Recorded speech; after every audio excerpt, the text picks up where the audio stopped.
कैसे मौत का खेल बन गया लोगों की जान का दुश्मन। इस मूवी में क्यों मौत लोगों को चुन चुन कर मार रही है? ऐसा क्या गुनाह किया था इन लोगों ने जिसके चलते मौत ने इन्हें अपनी आगोश में समा लिया? क्यों ये लाख कोशिश करने के बाद भी इस खेल से बच नहीं पाए? आइए जानते हैं। मूवी की शुरुआत होती है 1968 के समय को दिखाते हुए, जहां हम डेविड और क्लारा नाम के एक कपल को देखते हैं। दरअसल डेविड क्लारा को सरप्राइज देने के लिए शहर में बने एक न्यू रेस्टोरेंट में उसे लेकर आया था, जहां उस रेस्टोरेंट का नाम था स्काई टावर, जिसे देखने के बाद क्लारा बहुत ज्यादा खुश हो जाती है और इन दोनों की रेस्टोरेंट के प्रमोशन के लिए एक फोटो ली जाती है, जहां पीछे हम एक बच्चे को देखते हैं जो कि इस पार्टी में आई हुई एक सिंगर का बेटा था और उसका नाम था लियाम। खैर, इसके बाद डेविड और क्लारा दोनों रेस्टोरेंट के अंदर आ जाते हैं, जिसका फ्लोर पूरी तरह कांच से बना हुआ था और रेस्टोरेंट के बीचों बीच एक लाइव किचन बना हुआ था, जहां शेफ खाना बना रहे थे। माहौल बहुत खुशनुमा था, सभी लोग पार्टी में काफी एंजॉय कर रहे थे कि इसी बीच क्लारा एक रोज निकालकर डेविड की जैकेट की जेब में रख देती है, लेकिन कांटा चुभने की वजह से डेविड का हाथ कट जाता है और उसकी उंगली से बहते खून को देखकर क्लारा को वॉमिट होना शुरू हो जाती है। उसकी हालत देखकर वहीं सिंगर चुपके से उससे पूछती है, क्या तुम प्रेग्नेंट हो? ये सुन क्लारा पहले हैरान तो होती है, लेकिन फिर उसे भी इस बात का एहसास हो जाता है कि शायद वो प्रेग्नेंट है। ये जानने के बाद उसके चेहरे पर खुशी आ जाती है और वो ये बात डेविड को बताने का डिसाइड करती है। इसके बाद क्लारा जैसे ही पार्टी में आती है तो डेविड उसे टेरेस पर ले जाकर प्रपोज कर देता है और क्लारा भी उसे हाँ कहते हुए अपने प्रेग्नेंट होने की बात बता देती है, जिसे सुन डेविड की खुशी का ठिकाना नहीं रहता। तभी हम उस बच्चे को देखते हैं जो टेरेस से एक कॉइन नीचे फेंकता है, लेकिन ये कॉइन नीचे गिरने की बजाय एस बड़ी ई डक्ट में फंस जाता है। इधर रेस्टोरेंट में पार्टी जारी रहती है, लोग डांस कर रहे होते हैं, लेकिन धीरे धीरे ग्लास फ्लोर में हल्का सा शिफ्ट आना शुरू हो जाता है। इसी दौरान कॉइन एस बड़ी ई की पाइप में घूमता हुआ आगे बढ़ता है कि तभी अचानक फ्लोर टूट जाता है और कई लोग नीचे गिर जाते हैं। डेविड खुद को बचाने के लिए एक टूटी हुई शीशे की पट्टी पकड़ लेता है, लेकिन उसके हाथ और पैर कट जाते हैं, जिसके चलते आखिरकार वो भी नीचे गिर जाता है और उसकी मौत हो जाती है। लेकिन क्लारा किसी तरह बच जाती है, जबकि ये कॉइन अभी भी एस बड़ी ई डक्ट्स में घूमता रहता है और फिर जाकर एक गैस पाइप में फंस जाता है, जिससे रेस्टोरेंट में आग लग जाती है और इसी आग में जलकर सिंगर की मौत हो जाती है। आग को फैलता देख क्लारा अपने आप को पियानो के नीचे छुपा लेती है और फिर मौका देखकर लिफ्ट तक पहुंच जाती है, लेकिन लिफ्ट ऑलरेडी फुल थी। बैलेंस बिगड़ने की वजह से लिफ्ट क्रैश हो जाती है और उसके अंदर मौजूद सभी लोग मारे जाते हैं। ये देख क्लारा दोबारा रेस्टोरेंट में ऊपर की तरफ भागती है, पर वो ये देखकर हैरान रह जाती है कि रेस्टोरेंट का आधा हिस्सा एक तरफ झुक गया है और लोग किसी तरह अपने आप को बचाने की कोशिश कर रहे हैं। वहीं पियानो जिसके नीचे क्लारा छुपी हुई थी, अब पूरे स्ट्रक्चर को बैलेंस कर रहा था। तभी वो कॉइन डक्ट से निकलकर सीधा इस पियानो पर गिरता है और बैलेंस बिगड़ने की वजह से रेस्टोरेंट का आधा हिस्सा गिर जाता है और कई लोग मारे जाते हैं। अगली सीन में हम क्लारा को सिंगर के बेटे लियाम के साथ देखते हैं, जिसे वो बचाने की कोशिश करती है, लेकिन तभी फ्लोर फिर से गिरने लगता है। ये देख क्लारा दो चेन के बीच में अपनी रिंग फंसा के सपोर्ट बनाती है, लेकिन उसका हाथ फिसल जाता है और क्लारा और लियाम की भी नीचे गिरकर मौत हो जाती है। तभी हम एक लड़की के चीखने की आवाज सुनते हैं और यहाँ हमें पता चलता है कि ये सब असल में एमिली के हेलुसिनेशन में हो रहा था। उसके चीखने की वजह से क्लासरूम में मौजूद सभी स्टूडेंट्स डिस्टर्ब हो जाते हैं, जिसके बाद प्रोफेसर के पूछने पर वो बताती है कि उसे अक्सर ऐसे हेलुसिनेशन और डरावने विजन आते रहते हैं।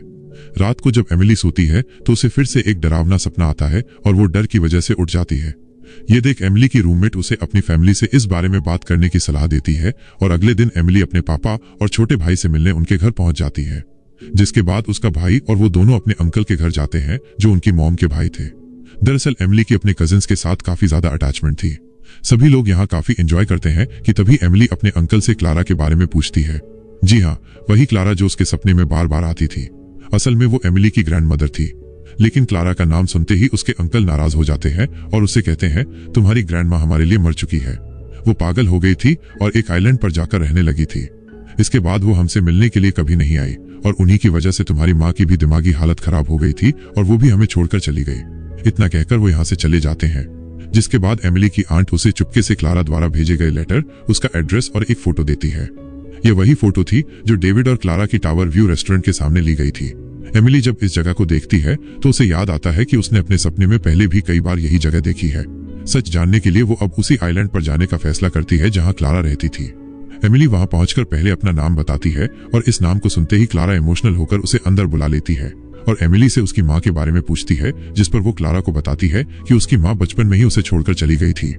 इसके आगे वो क्लारा को अपने सपने के बारे में बताते हुए कहती है कि मुझे हर रोज स्काई व्यू रेस्टोरेंट का सपना आता है जिसमें मैं आपकी और ग्रैंडफादर डेविड की मौत देखती हूँ। ये सुन क्लारा हैरान रह जाती है और एमिली से कहती है कि जो विजन तुम्हें आते हैं वो पहले मुझे भी आते थे और इन्हीं विजन्स की वजह से मैं उस दिन होने वाले बड़े हादसे को रोक पाई थी। उस दिन मैंने उस बच्चे के हाथ से वो कॉइन ले लिया था और माइक पर लोगों को वार्निंग दे दी थी कि फ्लोर टूटने वाला है, जिसकी वजह से लोग पहले ही वहां से चले गए और इस तरह काफी लोग मरने से बच गए। ये सुन एमिली हैरान होकर क्लारा से पूछती है कि आपने पार्टी में मौजूद सब लोगों की जान बचा ली थी। इस पर क्लारा कहती है, हाँ, उस दिन मैंने मौत को धोखा देकर सबकी जान बचा तो ली थी, पर मौत उन लोगों का पीछा करती रही और उन्हें ढूंढ ढूंढ कर मारती रही। यहाँ तक कि उस हादसे के बाद जो बच्चे पैदा हुए थे उन्हें भी इस मौत के खेल का सामना करना पड़ा। डेविड को भी इसी तरह इस मौत के खेल ने मार डाला और तब मुझे एहसास हुआ कि अगली बारी मेरी है। इसीलिए मैं यहाँ आकर छुप गई, क्योंकि अगर मैं मर गई तो ये मौत तुम्हें और तुम्हारे भाई को भी मार डालेगी, लेकिन जब तक मैं जिंदा हूँ तब तक तुम सबको कुछ नहीं होगा। इसके बाद एमिली क्लारा से पूछती है, तो फिर आखिर मुझे ये विजन्स क्यों आ रहे हैं? इस पर वो जवाब देते हुए कहती है, क्योंकि मौत अब हमारे पीछे है।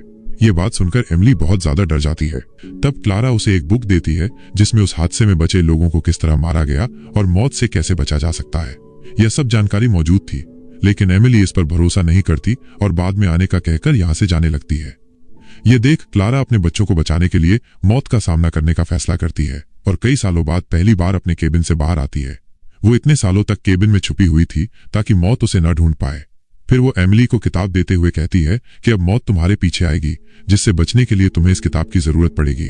लेकिन एमिली को अब भी उसकी बात पर यकीन नहीं होता, इसलिए क्लारा उसे यकीन दिलाने के लिए कहती है, देखो अब मैं कैसे मरती हूँ। तभी पास में गैस लीक होने लगती है और गैस लीक की वजह से चीजें इधर उधर गिरना शुरू हो जाती हैं। इसके बाद एक चैन क्लारा से टकराती है और उसके गले को चीरते हुए निकल जाती है, जिससे क्लारा की मौत हो जाती है। अब एमिली को सब कुछ सच लगने लगता है। अचानक उसे याद आता है कि अब उसकी माँ का नंबर है, इसलिए वो उन्हें बचाने के लिए क्लारा की दी हुई किताब को पढ़ने का फैसला करती है और जब उसे खोलकर देखती है तो उसमें वही कॉइन छिपा होता है जिससे क्लारा ने उस हादसे को रोका था। वह तुरंत अपनी फैमिली को कॉल कर उन्हें अलर्ट करने की कोशिश करती है, लेकिन कोई भी उसका फोन रिसीव नहीं करता क्योंकि उसकी पूरी फैमिली एक पार्टी में बिजी थी। तभी अचानक यहाँ अजीब चीजें होना शुरू हो जाती हैं। एक ग्लास टूट जाता है और उसका टुकड़ा आइस बकेट में गिर जाता है। इस बकेट में से जब एमिली के अंकल बर्फ लेते हैं तो वो कांच का टुकड़ा उनके ग्लास में चला जाता है, जिसे वो साइड में रख देते हैं। इसके अलावा यहाँ मौजूद दूसरा सामान भी अपनी जगह बदलने लगता है, जैसे ये सब कुछ किसी प्लान के तहत हो रहा हो। इधर एमिली के अंकल के हाथ से वो ग्लास गिर जाता है और कांच का टुकड़ा उनके पैर में चुभ जाता है। दर्द की वजह से वो जैसे ही जमीन पर गिरते हैं तो उनके गिरने से जमीन में एक वाइब्रेशन पैदा होती है और एक औजार अचानक लॉन कटिंग मशीन पर गिर जाता है, जिससे मशीन स्टार्ट हो जाती है और अचानक एमिली के अंकल के फेस को क्रैश कर उन्हें मार देती है। इस खौफनाक नजारे को देखकर घर के सभी लोग बहुत डर जाते हैं। तब एमिली उन्हें समझाती है कि कैसे मौत उनके पीछे पड़ी है। वो उन्हें बताती है कि स्काई व्यू रेस्टोरेंट वाले इंसिडेंट में जो लोग बच गए थे उन्हें मौत ने बाद में गले लगा लिया और अब उनकी आने वाली जनरेशन को भी मौत ढूंढ रही है। यानी अगर एमिली की मां मर गई तो अगली बारी एमिली की होगी, फिर उसके अंकल और उनके बच्चों को भी इस खेल का सामना करना पड़ेगा। पर कोई भी फैमिली मेंबर उसकी बात पर यकीन नहीं करता सिवाय उसकी मॉम के। लेकिन एमिली की उनसे कुछ खास बनती नहीं थी और ना ही वो उनसे बात करती थी। इसके बाद हम एमिली के एक कजिन रायन को उसकी पियर्सिंग शॉप में देखते हैं, जो खुद भी नाक में एक नोज रिंग पहने हुए था। वो काम खत्म करके यहाँ से जा ही रहा होता है कि अचानक एक फैन जो मैग्नेटिक चेन से जुड़ा हुआ था वो स्टार्ट हो जाता है और वो चेन उसकी नोज रिंग में आके फंस जाती है। यहीं पास में केरोसिन गिरा हुआ था, जहां अचानक आग लग जाती है। हालांकि रायन खुद को चेन से तो छुड़ा लेता है, लेकिन नीचे आग में गिर जाता है। ये बात जैसे ही एमिली को पता चलती है तो वो अपने भाई को लेकर उसकी शॉप के लिए निकल जाती है, क्योंकि उसे पता था कि रायन उसके अंकल का बेटा है और उसकी भी मौत होनी निश्चित थी। लेकिन रायन इन्हें रास्ते में ही मिल जाता है। हैरानी की बात यह थी कि इतने बड़े इंसिडेंट के बाद भी उसे सिर्फ बाजू पर ही चोट लगी थी। अभी एमिली उससे बात कर ही रही होती है कि तभी एक तेज रफ्तार ट्रक आकर उसे धक्का मार देता है, लेकिन फिर भी रायन को कोई नुकसान नहीं पहुंचता। ये देख एमिली को काफी अजीब लगता है। तब रायन मुस्कुराते हुए उससे कहता है, मैंने कहा था ना मुझे कुछ नहीं होगा। लेकिन एमिली अब भी डरी हुई थी, इसलिए वो चारों तरफ देखने लगती है कि कौन सी चीज रायन को नुकसान पहुंचा सकती है। इतने में यहाँ से एक कचरे की गाड़ी गुजरती है, जिसे देख एमिली रायन से इससे दूर रहने के लिए कहती है, लेकिन वो तो जाकर ट्रक से लिपट जाता है और उसे कुछ भी नहीं होता। तभी रायन की सिस्टर भी वॉक के लिए जाने लगती है कि अचानक उसका पैर एक बॉल से टकराता है और वो गार्बेज बास्केट के अंदर गिर जाती है। इसके बाद ट्रक ड्राइवर जल्दी से इस गार्बेज को अपने ट्रक में डालकर यहाँ से ले जाने लगते हैं। ये देख एमिली उसे बचाने के लिए बिना सोचे समझे ट्रक के ऊपर चढ़ जाती है, लेकिन जब तक वो वहां पहुंचती है तब तक ट्रक का क्रशिंग सिस्टम ऑन हो चुका था। एमिली की आंखों के सामने उसकी कजीन का शरीर कई टुकड़ों में बिखर जाता है। केवल उसका हाथ ही सिर्फ एमिली के हाथ में रह गया था। उसकी मौत की वजह से सभी फैमिली मेंबर्स काफी डिस्टर्ब थे। एमिली को लग रहा था कि रायन की सिस्टर की जगह उसके बड़े भाई यानी रायन को मरना चाहिए था। तभी एमिली की आंट एक बड़े सच का खुलासा करती है। वो उसे बताती है कि असल में रायन एमिली के अंकल का रियल बेटा नहीं है। इसी वजह से उसकी मौत नहीं हुई, बल्कि उसकी बहन की मौत हो गई, जो कि उनकी बायोलॉजिकल बेटी थी। ये सुनकर एमिली हैरान रह जाती है और सभी फैमिली मेंबर्स को उसकी बात पर यकीन होने लगता है।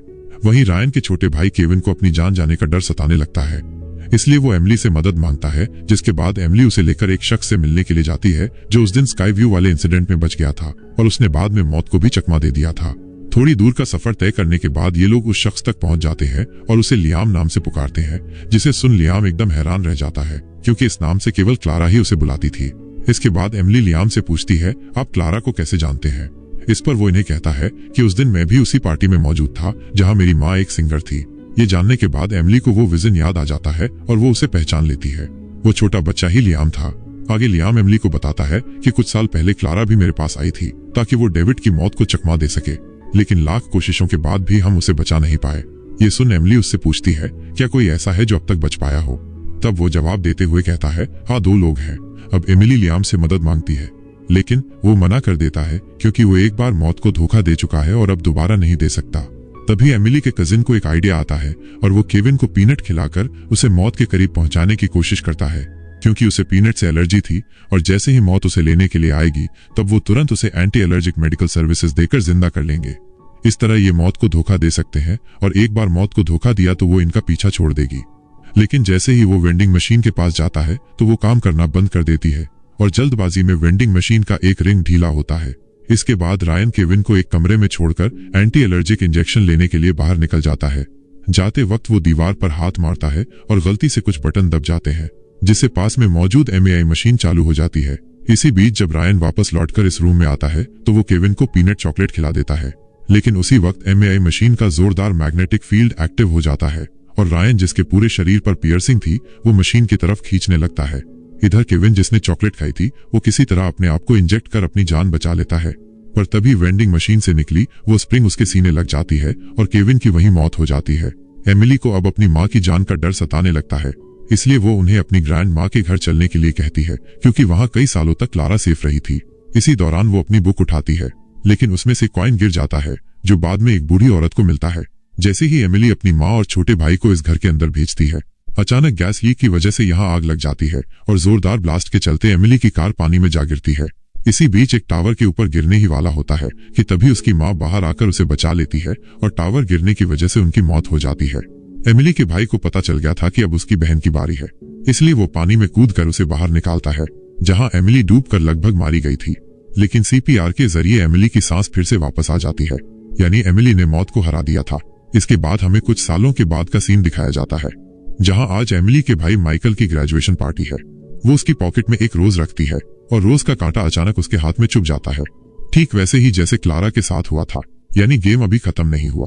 दूसरी तरफ हम उसी बूढ़ी औरत को देखते हैं जिसके पास वो कॉइन था। अचानक वो कॉइन उसके पर्स से निकलकर रेलवे ट्रैक के बीच फंस जाता है। इधर एमिली के घर पर उसके भाई का दोस्त जो एक डॉक्टर है वो इनसे मिलने के लिए आता है और एमिली से कहता है, तुम बहुत लकी हो जो बच गई, असल में तुम जिंदा नहीं बचती। अगर कोई इंसान 5 मिनट तक सांस ना ले तो वो क्लिनिकली डेड होता है। ये सुन एमिली और उसका भाई एक दूसरे को डर के साथ देखते हैं कि तभी एमिली को ट्रेन की आवाज सुनाई देती है जो इन्हीं की तरफ आ रही थी। ये देख दोनों भाई बहन जल्दी से भागते हैं, लेकिन तब तक बहुत देर हो चुकी थी। ट्रेन के पीछे से लकड़ी के कुछ टुकड़े उड़ते हुए आकर उनकी बॉडी में स्टैब हो जाते हैं और दोनों की यही मौत हो जाती है। और इसी हॉरर सीन के साथ ये मूवी यहीं खत्म होती है। तो दोस्तों, आपको ये मूवी कैसी लगी कमेंट में जरूर बताएं। वीडियो पसंद आई हो तो वीडियो को लाइक शेयर करें और हमारे चैनल को सब्सक्राइब कर लें।